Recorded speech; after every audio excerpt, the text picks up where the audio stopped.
We have put together, I think, the most extensive and inclusive voter fraud organization in the history of American politics.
Every time we vote, we're standing up side by side with the Founding Fathers, with the men of Valley Forge, with patriots and pioneers throughout our history, with all those who dedicated their lives to making this a nation of the people, by the people, and for the people.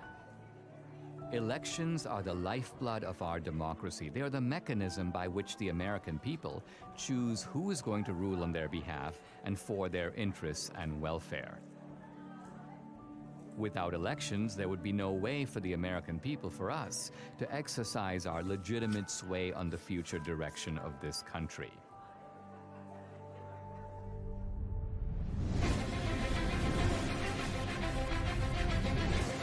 Polls now closed in half the country, and we are getting some interesting results coming in from those battleground states. If you're a Republican, you say, wow. If you're a Democrat, you say, uh-oh. You see, Donald Trump is now starting to widen his lead.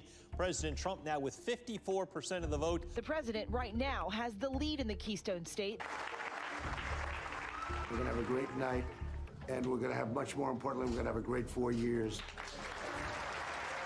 The 2020 election haunts the American mind. Here's where it gets really bizarre. At Fulton County, most populous county, it is Atlanta, they just stopped counting. Nevada, meanwhile, has stopped counting votes. They've all stopped counting for the night.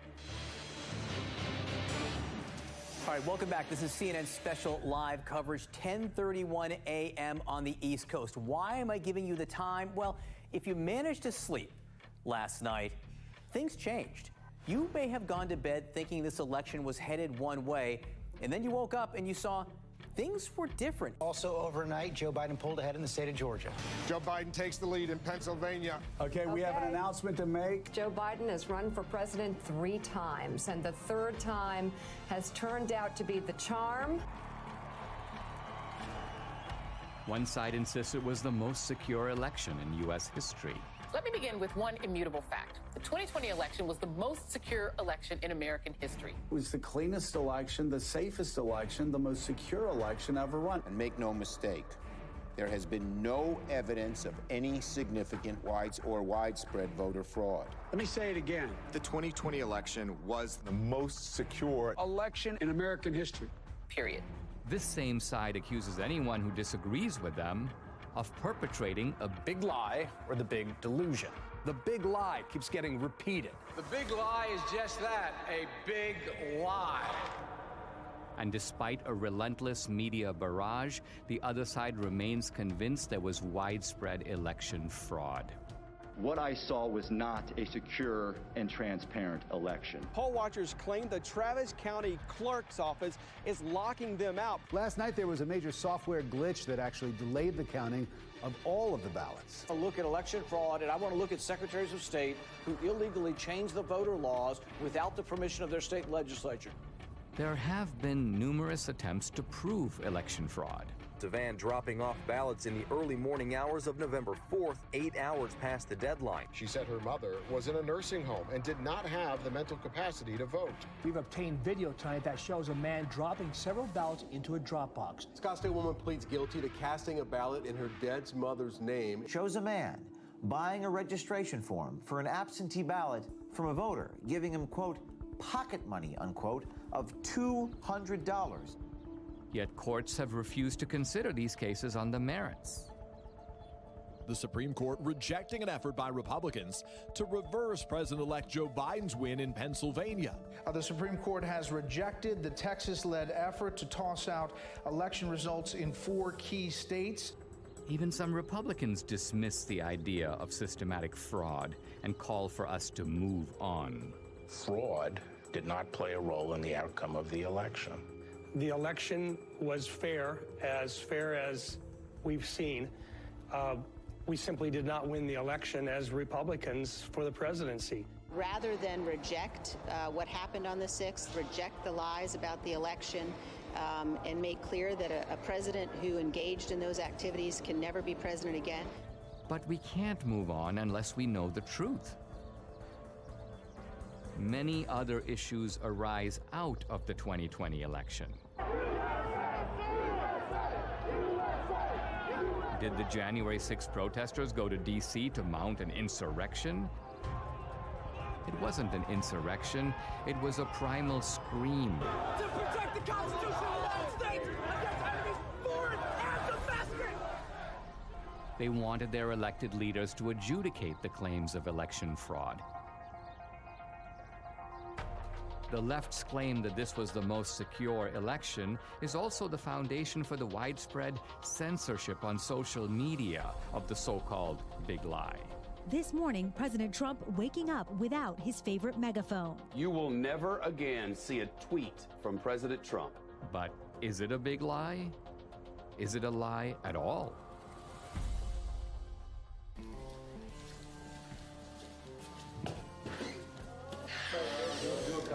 Yeah. Rolling. Sound speed. All right. Everybody got me? Yep. All right. SRP.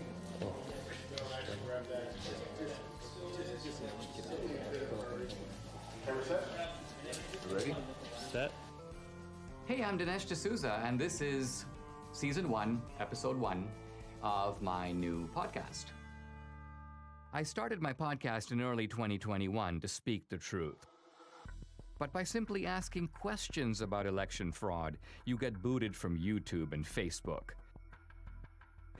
My podcast is sponsored by Salem Media, and I knew that other Salem hosts felt my frustration.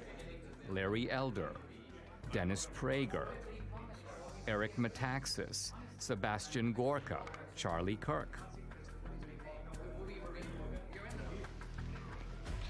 Let me begin by asking a very simple question.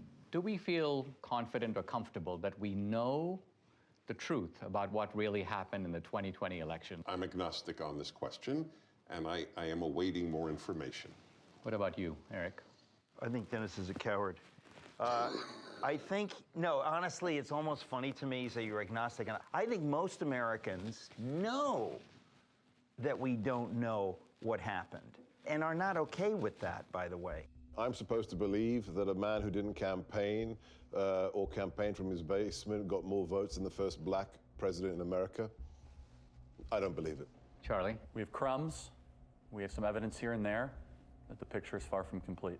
Larry, in your race, you were asked straight out, right? Do you believe that the 2020 election was stolen? What was your answer, and do you abide by that answer as of right now? My answer was that Donald Trump is in Mar-a-Lago, and Joe Biden is in 1600 Pennsylvania Avenue. The lawsuits did not succeed. Do I believe there was shenanigans? Do I believe there were irregularities? Absolutely, and said so. This is probably the most loathed president I've ever seen. I thought Richard Nixon was loathed. I thought George W. Bush was loathed because of the Iraq War. I've never seen the level of vitriol against this man every single day. I think there was a study that found 91% of the news of ABC, NBC, CBS nightly news against Donald Trump was negative. dogged by a bogus 2.5-year collusion investigation. And then on the eve of the election, this Hunter Biden story drops, which shows that Joe Biden completely lied about his lack of knowledge of what his son was doing, and it was suppressed. And even the CEO of Twitter later on admitted that it was suppressed and shouldn't have been. That alone would have altered the election. You add all that up, my point is, this man is so loathed, I wouldn't put it past the Democrats to do virtually anything to make sure he doesn't get another 4 years. If I believed the president were a Nazi, I might steal an election. If we were Germans in the 1930s, we'd steal the election from Hitler if we could. If I'm that indoctrinated, of course I can justify it. I think it was Jane Fonda who said that COVID was God's gift to the left, right? It wrecks the empirical positives of the Trump economy, but here's the other. It enables a whole bunch of things on the other side to change the rules of the election. So the point is, in a COVID environment, is it not conceivable that Trump could have lost fair and square? I think millions of Americans know something went wrong, and they have little pieces, and no one's really put it together. They know that there was injustice. They know it in their gut. They know it through the bellwether counties where Donald Trump won almost every single one of the predictive counties that show who's going to be president. And then they also know it where they went to bed thinking Trump was going to have 4 more years, and they woke up with the exact opposite. We have an individual who could fill a stadium with 60,000 supporters in 24 hours, vice an individual, you know the famous photograph of the 6 empty circles at a Biden rally. We have an incumbent president who received more votes than any other incumbent president in American history, who actually got 10 million more votes than he did 4 years prior, and who received more support after 4 years of being called a racist and a white supremacist, more support from the Hispanic and black community than any Republican president since the 1960s. And he was beaten by a machine politician who couldn't speak clearly, who on the campaign stage would confuse his sister with his wife.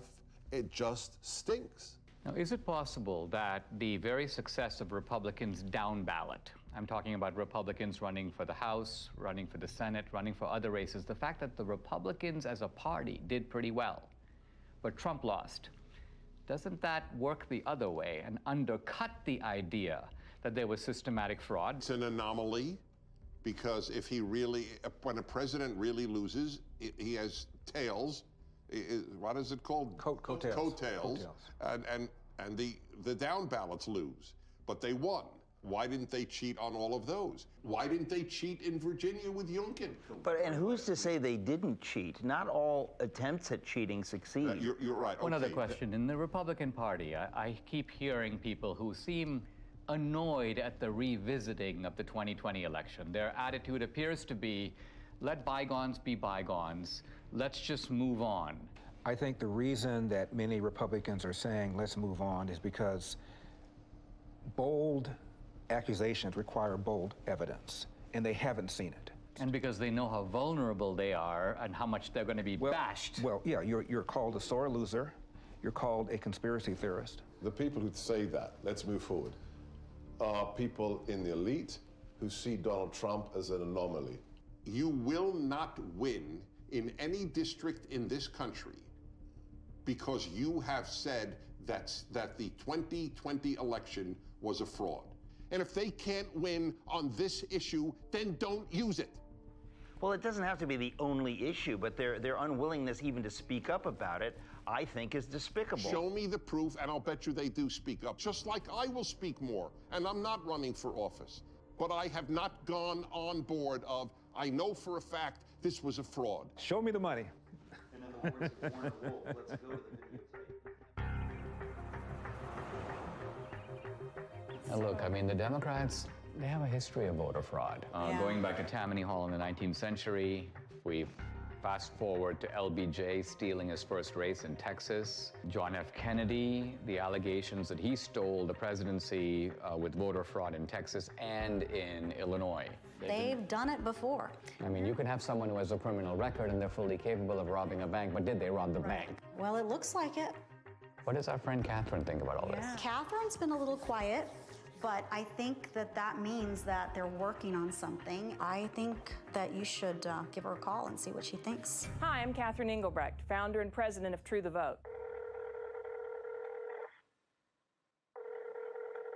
Hey, Dinesh, Dinesh. How are you? Hey, I'm doing fine. Hey, listen, I'm here with Debbie. Hey, Catherine. Hey, Debbie. You know how crazy it is out there. Have you guys been digging into this whole issue of voter fraud? Well, we have been working on something big. It's probably best we don't discuss it over the phone, but can we meet?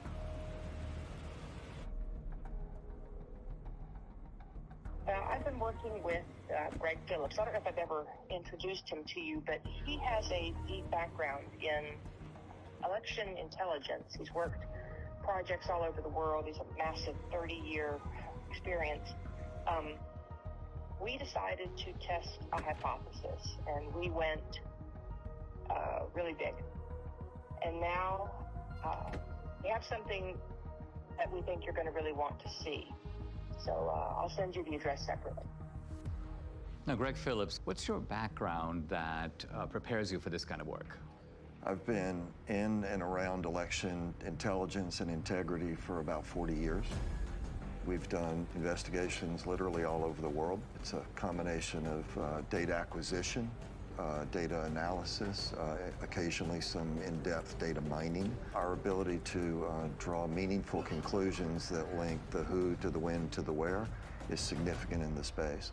Catherine, you started the group called True the Vote in the year 2010. What was your mission or objective? We just didn't have enough volunteers working at the polls in our local elections. So we began by training people to work in the polls, and then as we got further into it, we recognized, wow, some of the problems you see at the polls can be attributed to problems in the voter rolls. Well, what can we do about the voter rolls? And so it turned into something much bigger than we had anticipated. True the Vote has the largest store of election intelligence for the 2020 elections in the world. No one has more data than we do. So I started True the Vote to ensure that every American voter has an opportunity to participate in elections. I think I became familiar with your work when you gave congressional testimony. Now, that was in the year 2014. In fact, I met you through Debbie, and I think what's interesting is that you not only have known Debbie for years, but you trained her. Absolutely. I was a bilingual poll watcher. Oh, yes. So my Spanish language came in very handy. I was a poll watcher in Rosenberg, and the poll judge was telling this couple that came in Spanish who to vote for. And of course, she didn't really realize that I knew Spanish, and so there we go. And you busted them. I busted them. Yeah. So, Catherine, when you set up True the Vote, you set it up not so much, it's not a partisan organization. Is that because you saw shenanigans, problems with voting as coming out of both parties? Oh, absolutely. Plus, we need parity of parties at the polls. Well, you told me about this remarkable election in which you had vote harvesting and vote trafficking, but it was on behalf of a Republican candidate. Exactly. In North Carolina, it was unique in that it actually overturned an election. There's going to be a new election in the North Carolina congressional district engulfed in a scandal over voting fraud. This all centers around allegations that an operative for Harris then hired a team of people to harvest absentee ballots, paying them between $2 and $3 a vote. So you have an activist, the guy's name was McCrae Dowless, and he worked for the Bladen Improvement Association, which was a kind of an African-American get voters to the polls, but apparently they were doing all kinds of vote harvesting, and he learned the strategy. Then he broke with them, and he took his services to Mark Harris, a Republican, well, actually a pastor who was running. Correct. And Harris won. He pulled it off. In 40 years of doing this, we've seen this over and over again. Sometimes the schemes are a little bit different. Sometimes it's people out banging on doors, gathering ballots. Sometimes the ballots are sent here, gathered here, deposited there. But the trafficking itself is always the same basic pattern. There's a nonprofit involved somewhere in the middle. There are people that are either collecting those ballots on the one hand or depositing those ballots on the other and getting paid for it. In no case is it acceptable to be paid for your ballot or to accept some form of remuneration for your ballot. And in no way, in no time, is that legal. I noticed, Catherine, that in the immediate aftermath of the election, when there were a lot of accusations and charges flying around, all reflecting these suspicions that something went deeply wrong, charges of foreign intervention, charges of machines, you and your organization were kind of dead silent. I got the impression that you were looking for a different approach. Given the outliers that were introduced in such a major way in 2020, namely the privately funded drop boxes, the mass mail out of ballots, the hypothesis was if you were going to cheat, how might one go about this? That would be provable, trackable, traceable. You said there might be some, let's just call them bad actors, who are delivering ballots systematically and illicitly to these mail-in drop boxes, and there might be a way to track them and to bust them. We didn't know. We decided we were going to let the data tell the tale, and we collected together a team of highly skilled contractors and put together a plan to see where the data would take us. What, Greg, is geo-tracking? So the idea is to collect these signals that are emitted from your phone. Your cell phone is delivering information to apps that are collecting that ping, so there are 4 key coordinates: the lat long, the elevation, and the time. And with that data, we can then build a pattern of life around you. So that phone's here right now. Well, where's it going to be at 5 o'clock, and where's it going to be tonight? Well, here's my cell phone. My cell phone is off. Can I be geo-tracked even with the cell phone being off? Possibly. Depending on the apps that are on the phone. Depending That's on what marketing companies do all day, every day. Now, this is the point. We were at the Apple store and at CVS, and on both occasions, they knew where you were evidently. Absolutely. And they were telling you about specials, and they were, so people have experience of this. There's 300,000 or so apps that gather that data, and then they sell it to brokers. Isn't it also true that this geo-tracking has now become a vital tool for the military, for the intelligence agencies, and for law enforcement? Indeed, they're using it almost every day. I'll say that there's no question amongst anyone that I know in the community that many, if not all, of the people that were involved in the situation at the Capitol on January 6th were being tracked previous to January 6th, because they already knew what their pattern of life was. They already knew who to look at. Many of the people who stormed the U.S. Capitol on January 6th left digital footprints that law enforcement has used in making arrests. You're saying they must have known about these people before, because some of those guys were arrested 1 day, 3 days, 5 days after January 6th, and that's not enough time to do the geo-tracking analysis. The very idea that you could go from the afternoon of January 6th to acquiring the data, tracking the data, unmask who actually owns that phone, which the government is required to do, and then get it to a grand jury, make an arrest in 72 hours? Impossible. It's not possible. They had to have been tracking the people in advance. But the fact of the matter is, these techniques are used every single day by law enforcement, the intelligence community, the Department of Defense. Was geo-tracking part of the way that the CIA was able to identify bin Laden? It certainly played a role. It's even more sophisticated today than it was when bin Laden was disposed of. More and more apps are participating in this program, if you will. The reliability of geo-tracking is not substantially different from the reliability of a fingerprint or the reliability of DNA. If it identifies your phone, now I could have given my phone to Debbie, but the simple truth of it is my phone was there on this particular date, and there's absolutely no question about that, right? That's correct. Now, you decided to purchase through these brokers that make this information available to companies, they make it available all kinds of places to buy data. Let's talk about the methodology. You identified data in certain places, and by and large you focused on the states where the election was decided. Tell us, what are the areas that you bought data for, and what were you looking for? And what's the time period? October 1st through the election. In Georgia, we actually bought from October 1st through January 6th after the runoff. So we went in, We decided to do the Atlanta metro area because it picks up some rural areas, it picks up some urban areas, it picks up some suburban areas. 309 drop boxes in the area. And we thought, okay, well, this is a pretty good test. We, in essence, sort of fenced around those. Geofencing, so-called. Geofencing. And then we were able to make purchase of data of people that had been near those drop boxes, but also near the organizations.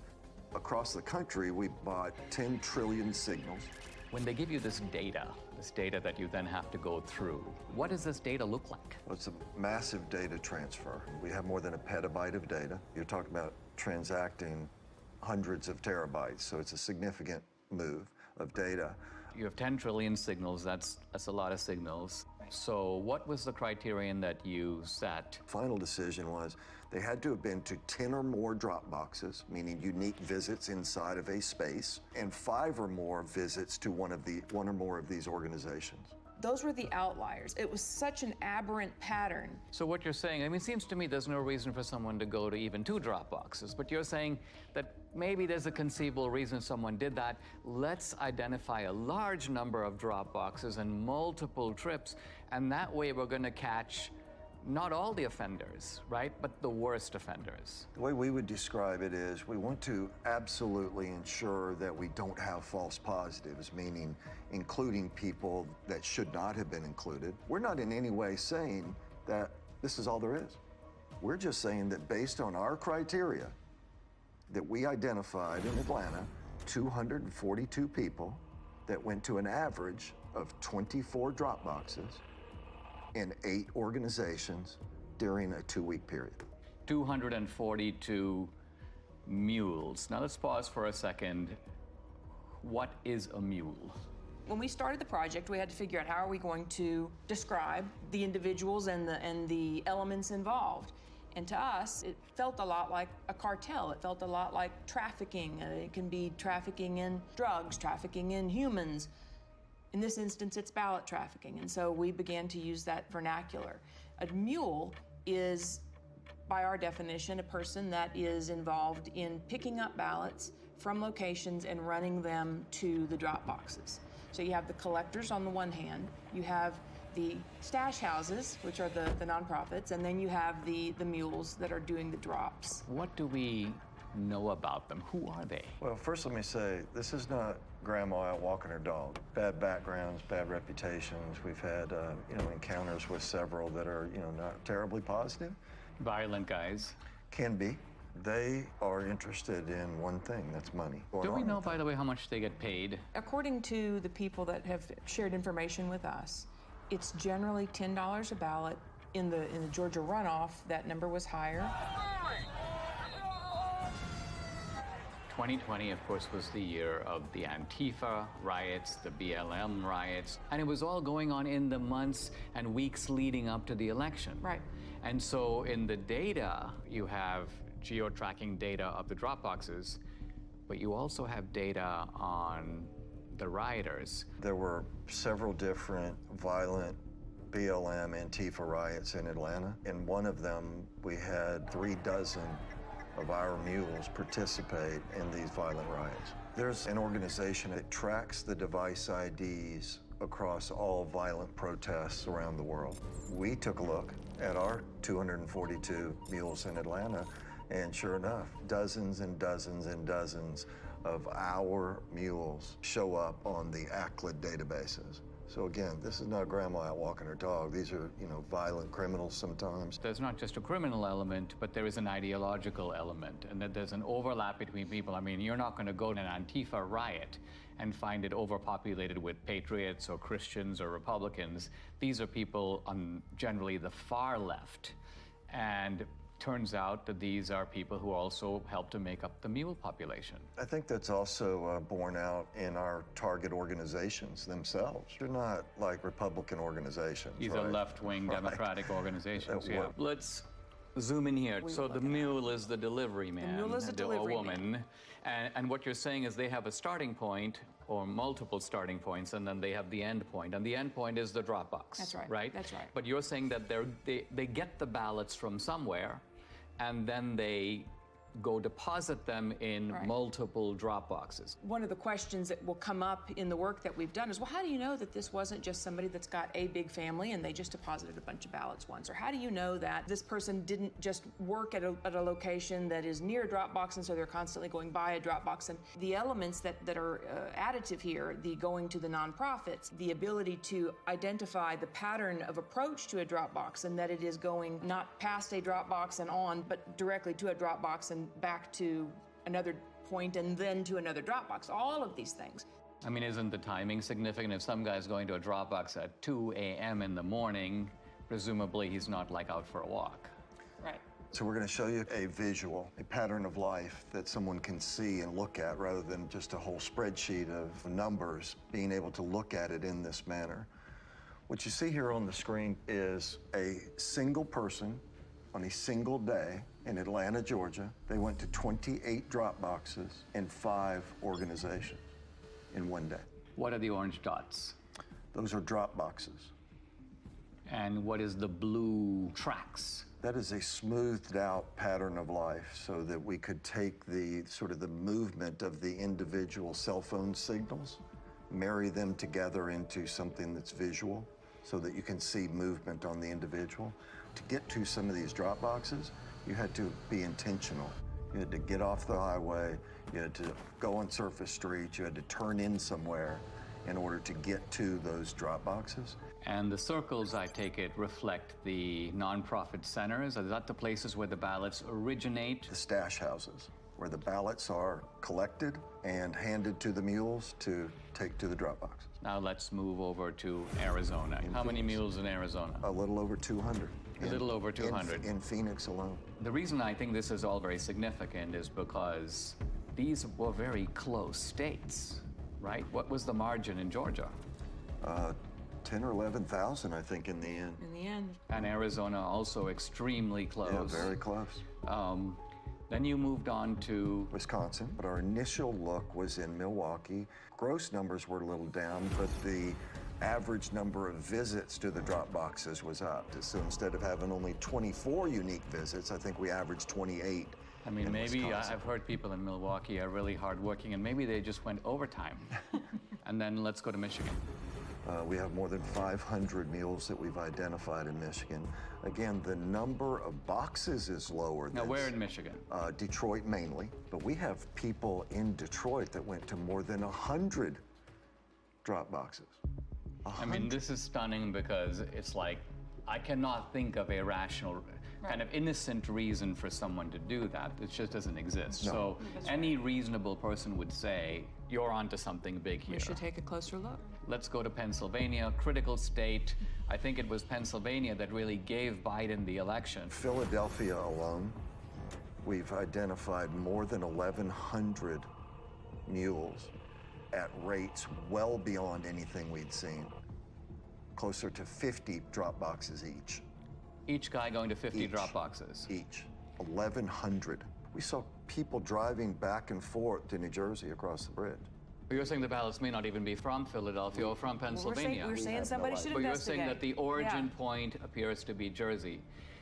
Now, running 1,100 mules times 50, we are at 50,000 drop box visits by the mules alone in Philadelphia or greater Philadelphia area. Now, as you were assessing this data, you had, the two of you, and I'm not sure which of you came up with this, a genius idea in my view. It was your, of course, of course, who else? Well, to validate your data. We chose to look at 2 murders that were ebbing on cold case status. And in Atlanta, 8-year-old Secoria Turner was killed by rounds of gunfire shot into a car. It happened just outside this Wendy's parking lot. Bought the data and the team got to work. You could see visually that there were only a handful of unique devices that could possibly have pulled the trigger. So this is the area, and this is where the Wendy's was. And are you saying that each green dot is the same guy, but moving through time? Each color is one person. The shooting actually occurred right here in this parking lot, sort of inside of this circle are really the only potentially legitimate shooters. Each of these devices has a unique device ID, and we turned the bulk of this information over to the Federal Bureau of Investigation. Now, I read, they've arrested 2 suspects. They have. 2 suspected gang members will appear in court this morning on charges that include the shooting death of 8-year-old Secoria Turner.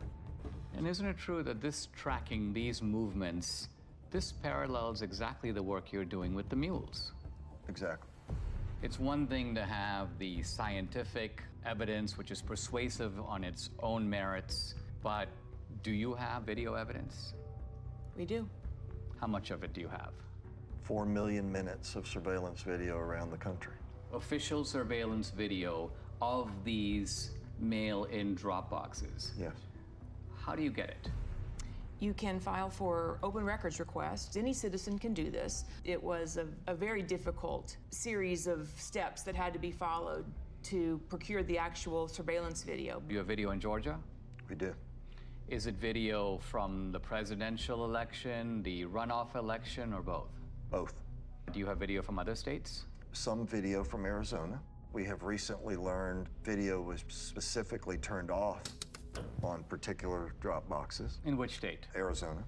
Wisconsin, it turns out, even though the rules required them to have video. Did they do the video? No, they did not.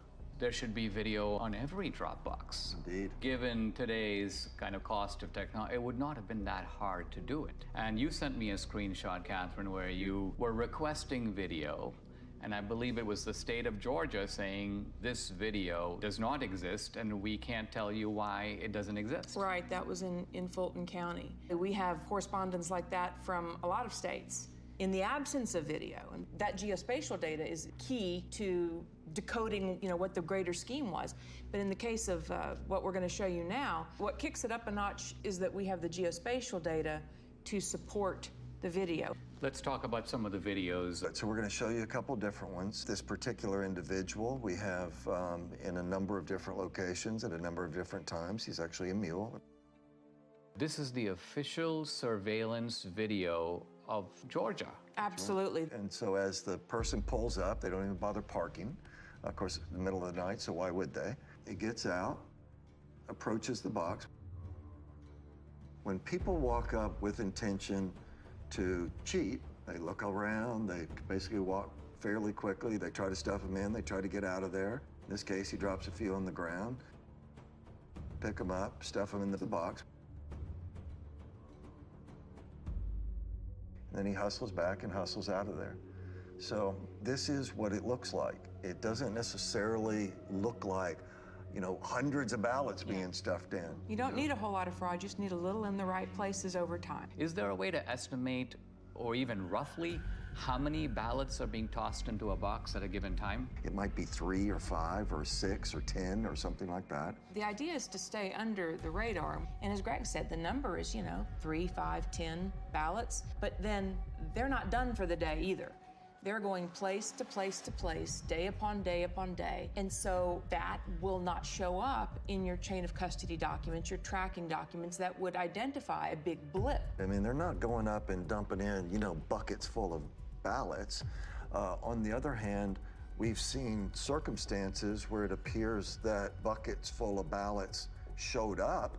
There's one box in Gwinnett County that had a chain of custody document with 1,962 ballots noted on this. And first of all, that's roughly 10 times what we normally see.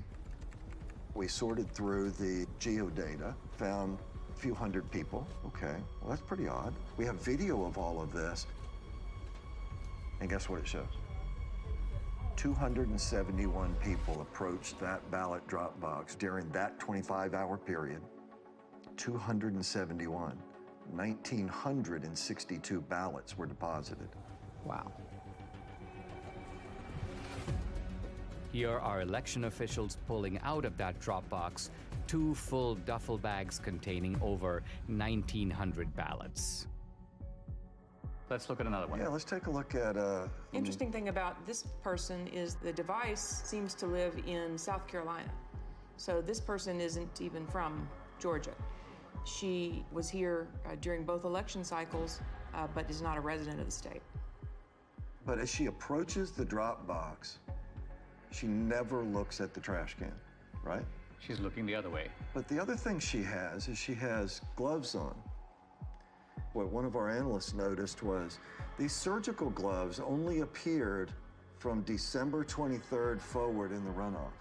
So we didn't see a lot of them previous to December 23rd, and we couldn't figure out why. And then it just dawned on us, well, on December 22nd, there was an indictment handed down in Arizona for people that had stuffed ballots, and the way the FBI nailed them was fingerprints. And then lo and behold, the next day and days forward. So this video is now from the Georgia runoffs. This is January of 21. This particular one is at approximately 1 o'clock in the morning on January the 5th. Stuffs her ballots in there. It's like a small stackish, maybe 3, maybe 4. Takes them off, and then puts them in a trash can that she never looked at.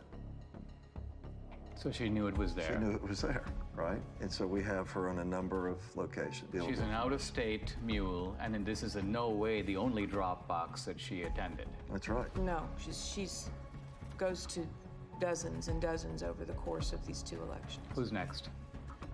What you're going to see is he approaches the drop box on his bike. He also has a backpack on. Pulled the ballots out of his backpack. Taking his time. Taking his time, digging around, looking for some ballots. Finally gets that, pulls them out. Okay, now I'm set. And he'll put them in. But you also see him get sort of frustrated as he starts to leave, because guess what? At this point, they had started requiring the mules, apparently, to take pictures of the stuffing of the ballots. It appears that that's how they get paid. So they take a picture, stuff it in, they take a picture, not a selfie, but a picture of the actual ballot going in. But this guy gets frustrated, so he actually has to park his bike, get off. So if you were there just casting your own ballot, what reason in the world would you have to come back and take a picture of the box? And he kneels down. Looking around. Take some pictures. Okay, the next one. Yeah, so let me show you Dog Guy.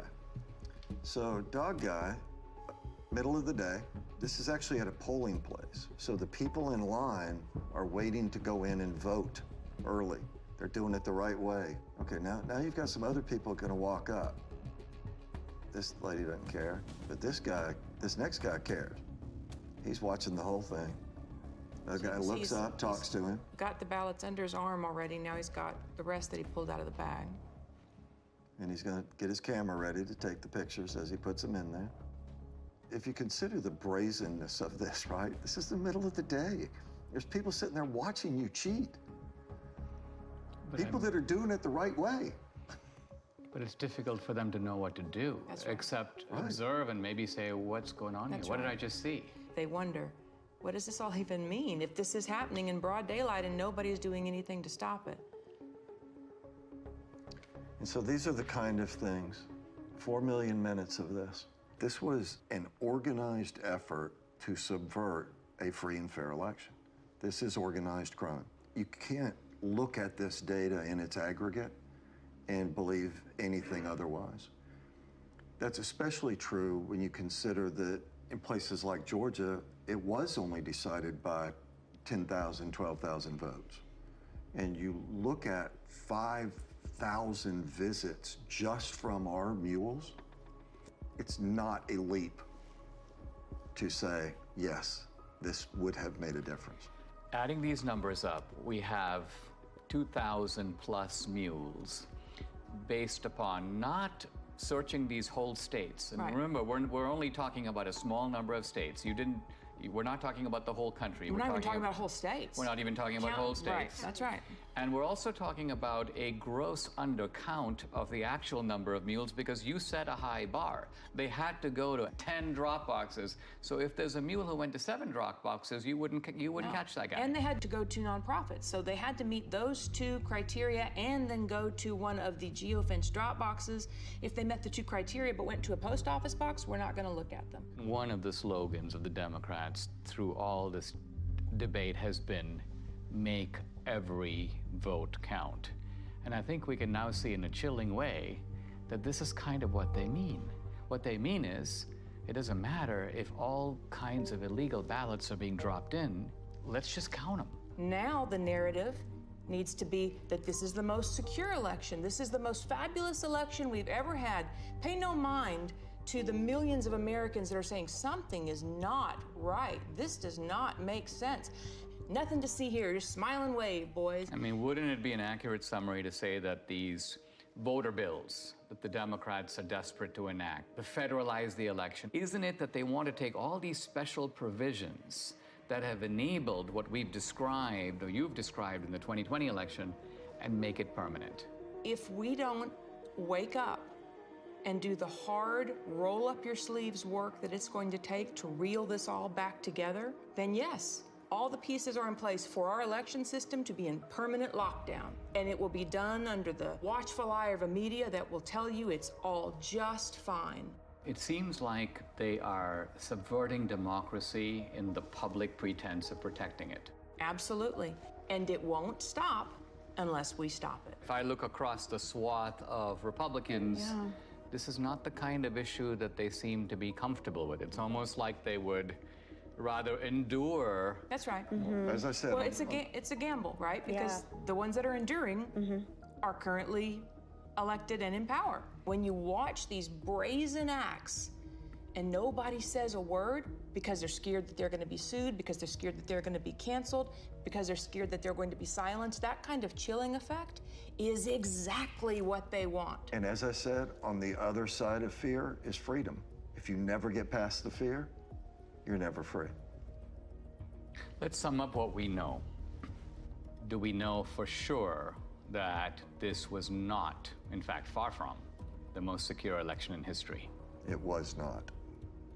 We know that for a fact. Do we know for a fact that there was coordinated, systematic fraud in all the key states where the election was decided? Yes.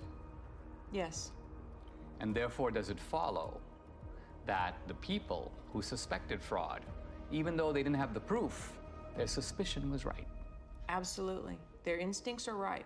And moreover, that the states that are trying to do something about systematic fraud by restoring a modicum of, let's call it the old rules, checking your voter ID, checking signatures. You want a mail-in ballot? You know what? You got to request an absentee ballot. We're not going to send 20 million ballots out there and see what comes back.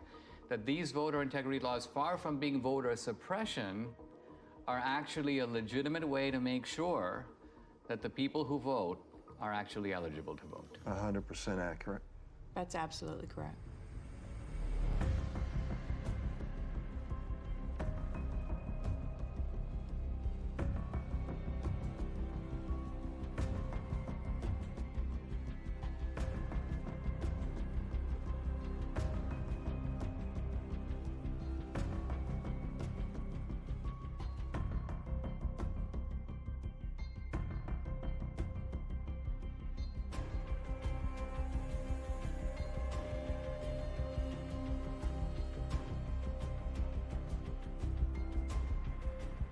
What you are seeing is a crime.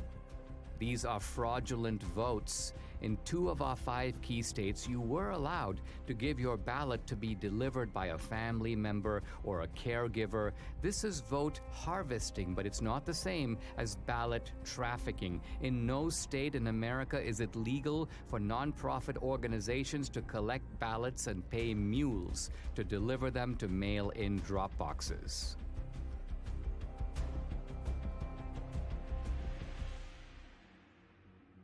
Now we come to the most important question of all. Was the magnitude of vote trafficking in these key swing states enough to tip the balance in the 2020 presidential election? Let's first narrow in on just our 2,000 mules. Their average number of Dropbox visits, 38. Their average number of illegal ballots deposited per visit, 5. That's 380,000 illegal votes. But was this sufficient to put Biden in the White House? To answer that question, we must look at each key state.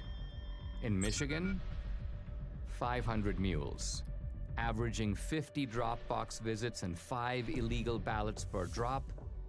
That's 125,000 illegally trafficked votes, not quite the 154,000 vote difference between Trump and Biden. So Michigan, with its 16 electoral votes, stays in the Biden column. In Wisconsin, 100 mules, averaging 28 drop box visits and 5 illegal ballots per drop. That's 14,000 illegally trafficked votes, 6,000 votes short to give Trump the win. So using only our mules, Wisconsin's 10 electoral votes stays in the Biden camp. But now we come to Georgia. 250 mules, averaging 24 drop box visits and 5 illegal ballots per drop. That's 30,000 illegally trafficked votes, far more than the 12,000 vote difference between Trump and Biden. So Georgia, with 16 electoral votes, moves over into the Trump column. In Arizona, the numbers are roughly the same. 200 mules, averaging 20 drop box visits and 5 illegal ballots per drop. That's 20,000 illegal votes. Again, these illegal votes are substantially more than the 10,000 vote margin that gave the state's 11 electoral votes to Biden. In Philadelphia, Pennsylvania alone, 1,100 mules, averaging 50 drop box visits and 5 ballots per visit. That's 275,000 illegal votes, again comfortably exceeding the 80,000 vote margin between Trump and Biden. So Pennsylvania's 20 electoral votes goes for Trump. Shockingly, even this narrow way of looking at just our 2,000 mules in these swing states gives Trump the win, with 279 electoral votes to Biden's 259. But no one thinks that our 2,000 mules were the only mules trafficking illegal votes. To widen the search, Greg and his team lowered the criterion from 10 or more to 5 or more drop boxes. This revealed a huge upsurge in the number of mules from 2,000 to 54,000. 54,000 mules. Next, they used a very conservative estimate of just 3 ballots per drop box visit. Now, when we multiply this increased number of mules times the 5 drop box visits per mule times just 3 illegal votes per drop, we find election fraud on an astonishing scale. In Wisconsin, 83,565 illegal votes were trafficked. In Georgia, 92,670. In Pennsylvania, 209,505. In Michigan, 226,590, and in Arizona, 207,435. Using this calculus, Trump would have won all the key states.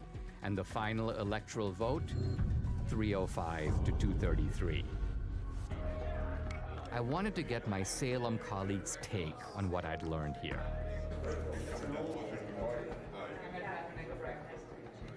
How did you get this video? Is this all surveillance footage? Is this like official status? This is all. Sorry, this is all acquired through open records in the way that we will get into this. There's 4 million minutes of video. Well, these are official footage. This is official surveillance footage. It's indisputable. It was taken by the state itself. That's the only place that the video left, came from. I think, did not anticipate that anyone would go through this video. So this is 1 o'clock in the morning. Don't we all vote at 1 o'clock in the morning? Right. This seems silly, but somebody asked me, they go, how do we know this is not normal mail? This is a ballot drop box. Right. Okay, this is not the mailbox where we write your mom. She's got gloves on. She's got gloves on. And what does she do with the gloves? Ooh. Whoopsie daisy. Hang on, she walked straight past that can and didn't see it. You gotta show that again. It's hilarious. Look, she just walks in. So this is not the first time she's done that. No. So that one was in Georgia, is that right? Yes. So in Georgia, it is illegal to turn in anyone but yourself or your family member's ballot. It is illegal. Right? It is illegal. So forget the outcome. That's an illegal practice, what you just saw. That's right. Video number 2. Dog guy. This is called Dog Guy.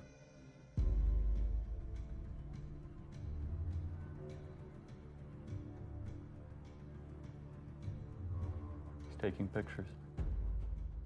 Why would you do that? So you get paid. It's business. It's business. What business as do you usual. suspect if you had actually caught this person at that moment hand me those ballots, and the person did, what do you think you would see? Whose name is on it, in your opinion? Ineligible voters, people that have moved. Would you see legitimate ballots? There's an ambiguity in what you're saying. The ballot itself is legitimate. No, that I... Right, it's not a fake piece of paper. Yes, right. okay. But again, remember, when you mail in a ballot, you have a security envelope with the signature verification standard that's been all but washed away. And as soon as it's taken out of that envelope, then you have a disconnect, and the ballot is private. It's a virgin sheet of paper. The ballot is private. The only ID is on the envelope on the outside. This is an example of multiple ballots, so this... 3:57 a.m. Prime voting time. Got to beat the lines. This person comes up, and what you're going to see is when you try to put too many ballots in. He needs a shoehorn. And we have lots of those, where they're just jamming them in and then they fall on the ground. And when you can jam them... I mean, this alone is, to say the least, suggestive. Who's voting at 3:57 a.m. with a whole bunch of ballots? And then being able to match that ping where he's standing there to the next place he goes. So we're seeing videos of one. Right. But each one of these, went to...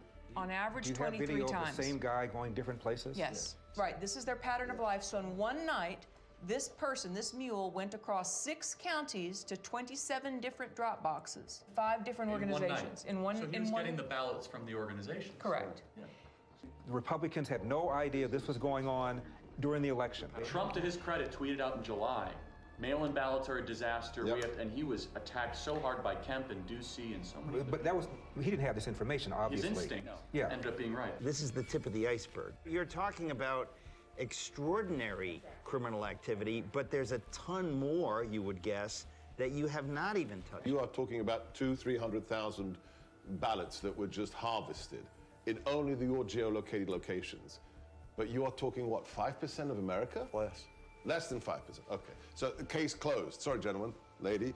Case closed. All right, so I do a heroic thing that not necessarily others here do. I read the New York Times every day. That's crazy.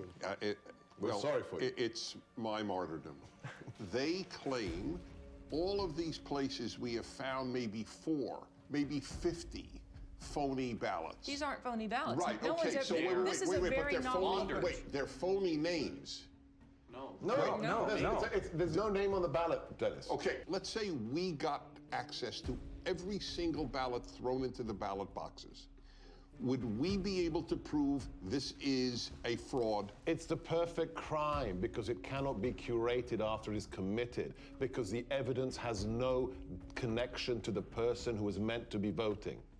That's the problem. As soon as it gets taken out of the envelope, the identity of the voter we're claiming, disappears. So the vote from John Doe is from a John Doe who is dead or a John Doe who is moved. Is that correct? Or voted somewhere else. Or voted some... Why is that not provable? There's an easy way to bust it, but it's not the way you think. It's not to go find the ballots in the ballot mix. You can't do that. The way to find it is these guys have the cell phone identification of all the mules, all of them.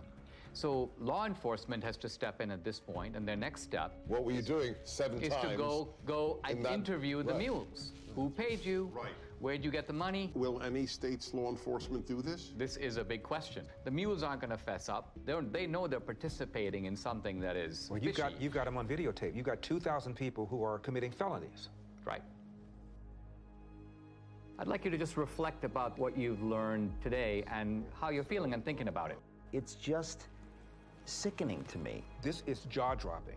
What you showed is frightening. Republicans had no clue this was going on. I wondered, were there any Republicans who did know? Investigative journalist Heather Mullins interviews a whistleblower hired by the National Republican Senatorial Committee. I was hired by the NRSC.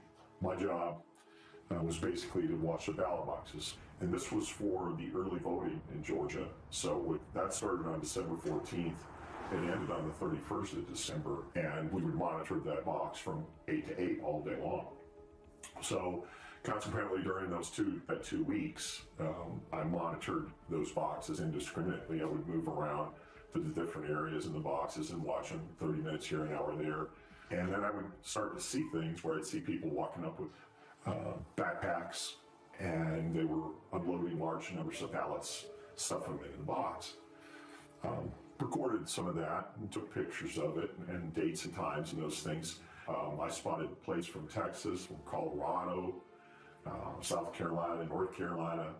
And I just thought that was odd that all these states were coming in and these people would get out and I'd watch them get out and then they'd go up to the ballot and stuff the ballot in the ballot box.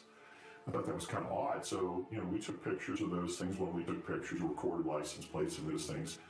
And then I uploaded those photographs to a Dropbox. Then when it came to the Georgia runoff, the actual day of the election, which was January 5th, I was up there, it was early in the morning. Now, there were Stacey Abrams people all along the sidewalk up there. How did you know that they were Stacey Abrams people, though? Well, they had those masks on that said vote. Okay. She has one of those things they had, this was during COVID, right? And they were part of that initiative. I knew that she was part of that initiative that she had going on about get out the vote kind of thing.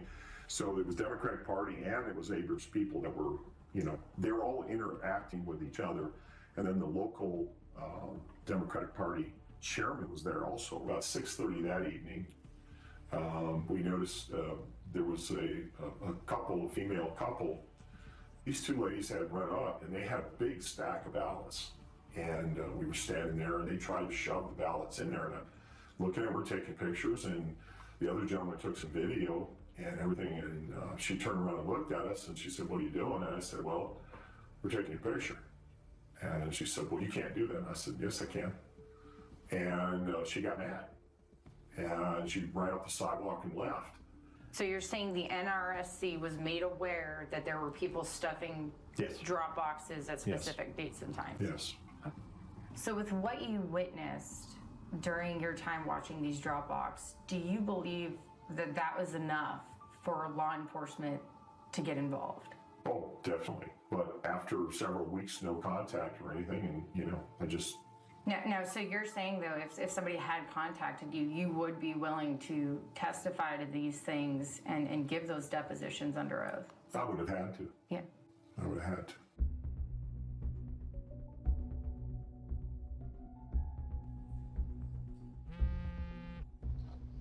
Catherine, hey. Greg just interviewed an informant in Arizona who's now cooperating with authorities. Oh, wow. Okay. Check your email. Okay, awesome. I'll do it. Thanks so much. Okay, bye. Hey, honey. Yeah. Take a look at this. So this is, I remember Greg was going to interview that mule, and so we got the video. Thank you again for. I guess they're concealing her identity. So what was your job? Like, what were you doing? Receptionist. So at some point, you were asked or sort of instructed, I guess, to start receiving people's ballots. I was just instructed to go ahead and receive ballots from various people, females mostly, and on Friday they would come and pick up payment. I assumed it was payments for what they were doing. So they would, during the week, they would bring them in at various times, and then you would pay them like all on a Friday. Is that kind of how it went? Yes. Interesting. And then I would get a call to find out how many ballots were brought in and if they were already pre-filled out first. And she would come to the office, look at them, and then before she left, she would either take them herself, but other times she would ask me if I could drop them off at the library. So what was the instruction? Just to drop them off. In the drop box? The drop box, the early ballots. Can you give me an idea of how many you personally put in the box? Hundreds? Could have been, yes. And was there a reason she wanted you to go to that drop box as opposed to maybe City Hall or something? There's no cameras. There's no cameras there. And she would want me to take it in the evening when it was dark also. Do you think this is widespread in Yuma County or elsewhere? I would say it is. So do you think that people you know in San Luis, they believe that their vote matters? I don't even think they know the meaning of what voting is. Do you personally think that the elections in San Luis are free and fair? No. They're fixed. they've been fixed. They already know, seriously, who is going to win the next election before it even happens. How do you think this affects the community, especially the Hispanic community, because it seems like they're preying on minorities? They're an easy target because most of the Hispanics that live in the town are not well educated as far as the law. They look at it mostly as, oh, she's trying to help us because we're older, because she's having someone come and pick it up at my house, because I don't drive. Most of them, maybe, I would say honestly, 90% of the elderlies that live in San Luis don't drive or have relatives that are willing to drive them to do this, to go to the voting polls. Back when I first moved into the city of San Luis, I did have somebody come and knock on my door and ask for my ballot. And it was somebody I knew and that I had known for many years since I was a child. And up to this day, that person does not talk to me because I said there was no way I was giving them my ballot. What a brave woman to do this. Totally. I call it the Mexican mafia, seriously, because they work like that. It seems like we need to do a better job of maybe educating folks or helping people understand that this stuff's not okay. I offered a long time ago, but again, they told me, oh, don't do it because you're going to end up in the trash can in pieces. What do you think it's going to take to get this trafficking to stop? For people to get caught and to pay the price. Wow. Unbelievable. We know that the Mules got their stashes of ballots from these activist organizations. But where did the activist organizations get the ballots from?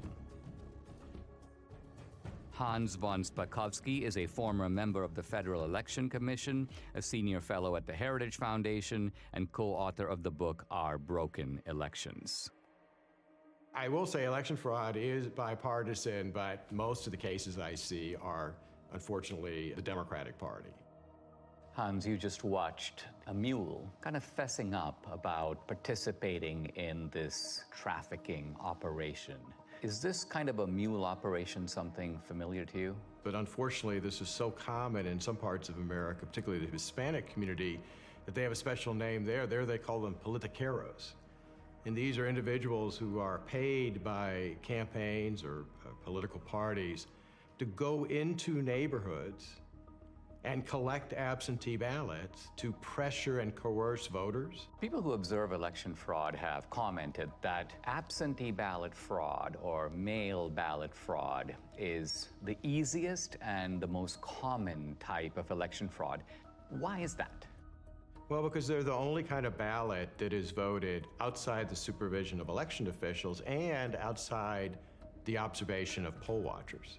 Transparency, as you know, is very important in the election process, and there's no one there at a voter's home to observe what's happening. Also, remember, when you're in a polling place, you fill out your ballot and you then deposit it directly into the ballot box. That obviously is not what happens with absentee ballots. There are some states, I believe about half of them, about 27 states, that allow voter harvesting. And by voter harvesting, what we mean is that you are allowed to give your ballot to someone else and ask them to deliver it. Now, are there any states in which you're allowed to pay mules to deliver ballots to drop boxes? No, you're not supposed to be doing that. And allowing vote trafficking to begin with is a huge mistake because you're giving third-party strangers, you know, candidates, campaign staffers, party activists, all people who have a stake in the outcome of the election, you're giving them the ability to handle something very valuable, a ballot. Voter fraud is almost incalculably rare in the United States. Does it ever happen? Okay, occasionally it does happen. But it doesn't happen on a national scale. It doesn't affect the outcome. It would affect the outcome. I read these days constantly that election fraud, well, it could occur, but those cases are extremely rare. They're so episodic, they don't have the ability to tip an election. Is that true? Fraud happens often enough that elections get overturned. I mean, just go back 3 years to 2018 and a congressional race was overturned. I can cite to you another case in Mississippi. It was just overturned by a court because of fraud. Same thing in Florida. But look, that's just the tip of the iceberg. Now, we've shown that you've got these mules who are picking up these ballots at various vote stash houses. Hans, where do these organizations get ballots? Well, to quote Shakespeare, let me count the ways. You know, everything from filling out absentee ballot request forms for voters, but having the ballots sent to them, to actually going to the voters and obtaining the ballots from them, to stealing them out of mailboxes, to actually using high-quality photocopy machines to make their own ballots.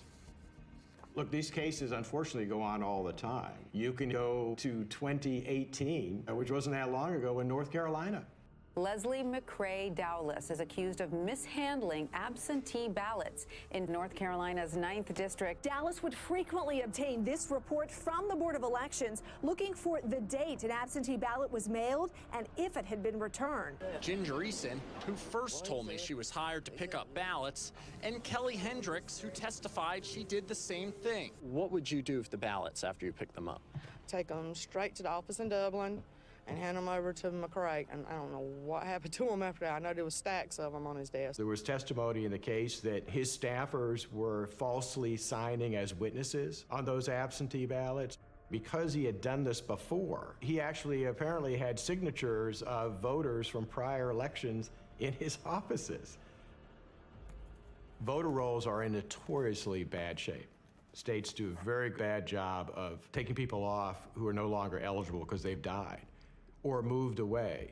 And it's very easy to get hold of a state's voter registration list. So, you know, if somebody's on the list and they haven't voted in 10 years, you're probably pretty safe in trying to cast a ballot on their behalf. On their behalf. Remember, in states that made the mistake of simply mailing out a absentee ballot to every single registered voter, well, if you're a fraudster and you get hold of that absentee ballot, you've got 90% of the information you need to fill it out because the name's going to be on the outer envelope and their registered address.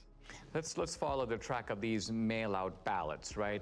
Let's just say you got students on a campus, they've voted, but then they graduate, and obviously they move to a different state. If they're on the voter rolls, is it not a fact that mail ballots will be arriving in the dorms and arriving, and so presumably they're not going to be that hard to scoop up if somebody knows where to look for them? No, that's exactly right. And you know, I work in the District of Columbia. They mailed out absentee ballots to all of their registered voters, and I can't tell you how many phone calls I got from people that I know saying that not only had their ballot arrived in the mail, but 5, 6, 7 ballots all coming into their apartment for people who used to live there. Now, a former Supreme Court justice in Wisconsin named Gableman has done a preliminary report. He talks about the fact that there are approximately 90,000 people in Wisconsin who are in resident care facilities or nursing homes. So she's basically not capable any longer of even remaining awake for more than a few minutes. And so were you surprised that she voted in February 2021? Absolutely. But I was surprised to hear that she voted in the last presidential election. Much to my surprise, she had voted for off and on for the last 10 years. I guess in my mind, I thought if you put your parent into a facility because they were incapacitated, they would not even be offered the vote. They make you vote. They make you vote here? And so how do they make you vote? Because I didn't want to vote, and they told me I had to. That is a real problem. Clearly it was a problem in Wisconsin 2020, but unfortunately that's a perennial problem in other states too. What happens is you have staff in those nursing homes. Sometimes they are activists politically. They get these individuals registered to vote, or if they're already registered to vote, they will request absentee ballots in their name, sometimes forging their signatures, and then filling out the ballots for them. Just prior to the 2020 election, the state of Texas indicted a social worker in a home for young people who were basically mentally incompetent. She had sent in over 100 voter registrations for these individuals who were not legally competent to vote. What about homeless shelters? Look, if a homeless individual is mentally capable, they ought to be able to vote. And if the only place they can list as a registered address is a homeless shelter, that's fine. But the problem there is that it's very easy, I think, for them to be intimidated and coerced. In Chicago, the largest election fraud case the U.S. Justice Department ever prosecuted. They were paying homeless individuals to cast ballots the way they wanted them to cast ballots. What made you want to do this? What made you want to get involved? Well, I knew election stuff was supposed to be something good to do, and then plus I needed a little extra money to get Christmas for my son. So that's why, the main reason I did that. Who do these fraudsters pick on? They pick on the most vulnerable in our society. They go into poor neighborhoods, they pick on the elderly, they pick on people for whom English is not their first language. When we're trying to stop election fraud, we're actually trying to protect, I'd say, the most vulnerable people in our society.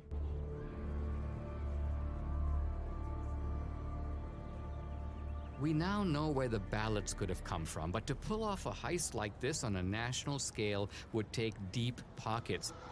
I wanted to find out where the money might have come from. Who could have funded the heist? I met with Scott Walter, an old colleague of mine at the American Enterprise Institute, who is now head of the Capital Research Center. This is an organization that has produced multiple reports on the funding of elections. People think of three rivers of money, really, that empty into the gulf of elections. The hard dollars to write a check to a candidate. The second you hear soft money or dark money. And then there's a third river that people tend to neglect, but Capital Research Center has studied intently, and that is the 501c3 nonprofit money. The kind of charity that you get to take a tax deduction for. That river is enormous. In the 2018 cycle, about $21 billion. Now, what do the IRS regulations say about the involvement of these nonprofits? By law, these nonprofit charities are forbidden to directly intervene in elections in any way or to help a particular party or candidate. The IRS is emphatic that you cannot intend or even have the effect of helping one party or candidate over the other. Now, let's talk about some of the key elements of this particular network that we're focusing on. We have drop boxes, and those drop boxes are, most people would think, funded entirely by the states. In other words, the drop boxes in Georgia are funded by the state of Georgia, but that's not entirely the case, is it? In the 2020 election, there was an unprecedented hundreds of millions of private dollars going into government election offices. The $470 million or so dollars were sent by Mark Zuckerberg and his wife. We did our part to secure the integrity of the election. There were a few other places that put in much smaller amounts. One entity that put in $25 million was, again, a nonprofit that's part of the Arabella Advisors, which as a total empire in 2020 took in $1.7 billion. Is there any evidence that this operation had a partisan thrust or a partisan character? As we all know, big money rarely comes without strings attached. One of the big ones is lots and lots of drop boxes. Also, lots and lots of vote by mail. To get your nice big checks, you had to do things like have drop boxes, encourage vote by mail, have ads in foreign languages, all kinds of things that little by little are nudging the turnout for one particular political party. In addition to the $470 or so million that went into the Zuckbuck operation, you also had in 2020 a $120 million project, very secretive, called the Voter Registration Project. The $120 million, it came from Soros's foundation, it came from Visa's foundation, it came from Warren Buffett's foundation, it came from unions like the SEIU. The Voter Registration Project has as its goal increasing in the 8 target states over 2 million voters who are overwhelmingly expected to vote for the Democratic Party. And so the states that we're talking about here, Arizona? Yes. Georgia? Yes. North Carolina? Yes. Any others? Nevada, New Mexico. Here we've got an operation of illegal vote trafficking. You've got thousands of mules. They're being paid to do this. What you're saying is there is more than enough money available to fund any such operation. In fact, this would be only one part of a much larger effort to control the election. We are talking $500 million in nonprofit charitable funds flowing into efforts to register and get out the vote for Democrats. Most of the left-wing mainstream media, when they reported on the Zuck bucks going through, they made it sound like, oh, it's all going to go for masks and, plexiglass and all. And every study that's ever been done of some of the grants to the big cities found a few percent maybe going to help people that way, and the massive amounts of money going into ginning up the vote by mail operation and the drop box operation and those sorts of things that benefit one political party.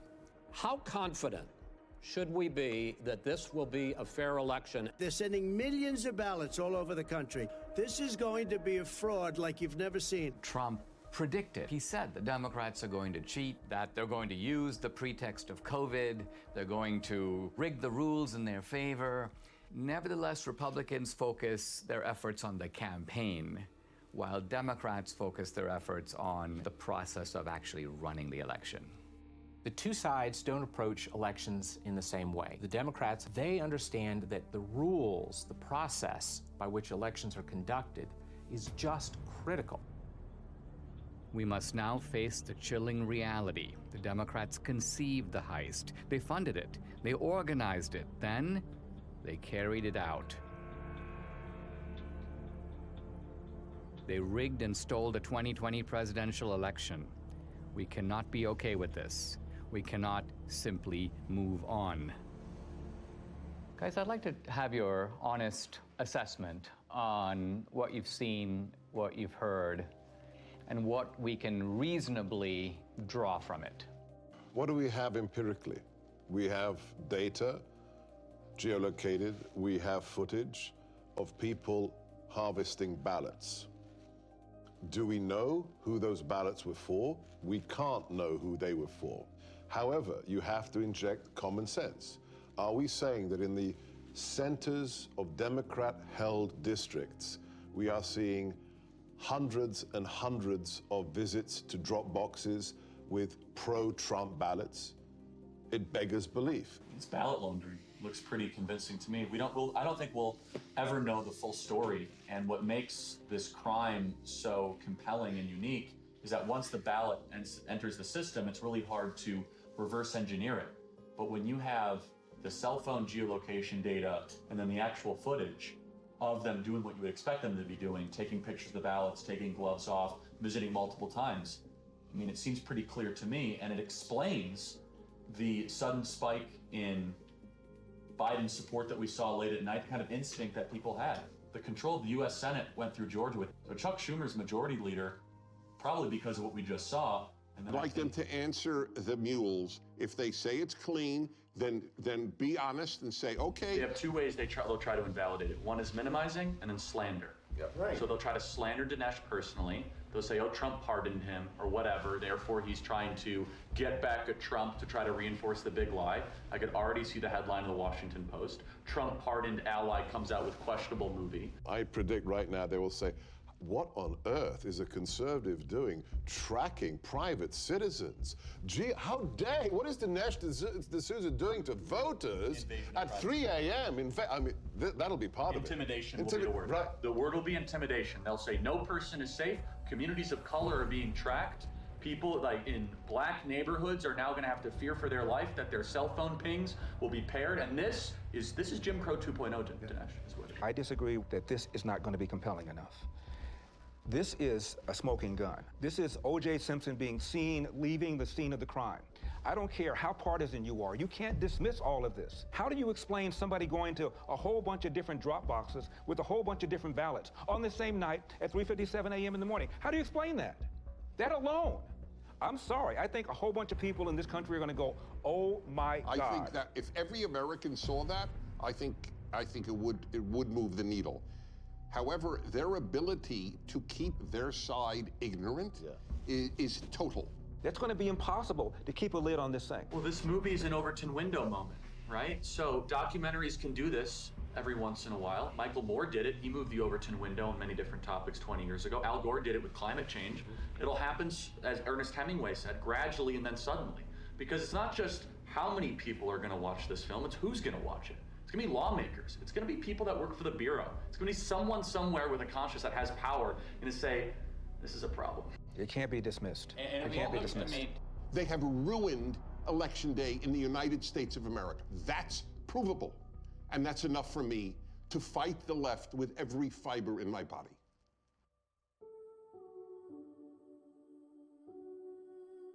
Without free and fair elections, we are not a democracy. We are a nation run by a criminal cartel masquerading as a democracy. Never in U.S. history has a presidential election been as thoroughly corrupted by coordinated fraud across multiple states as we now know took place in 2020. Today, totalitarian regimes camouflage their fake elections with appearance of democracy, but they're not real democracies. We don't want to join them. Our elections must represent the will of American citizens. We who believe in constitutional democracy must be diligent. If we give up, they win. In fact, if enough of us give up, they won't need to cheat anymore. Don't stay home. Get involved. Get out and vote. Do what is necessary to save this great country. The America we love needs us now more than ever.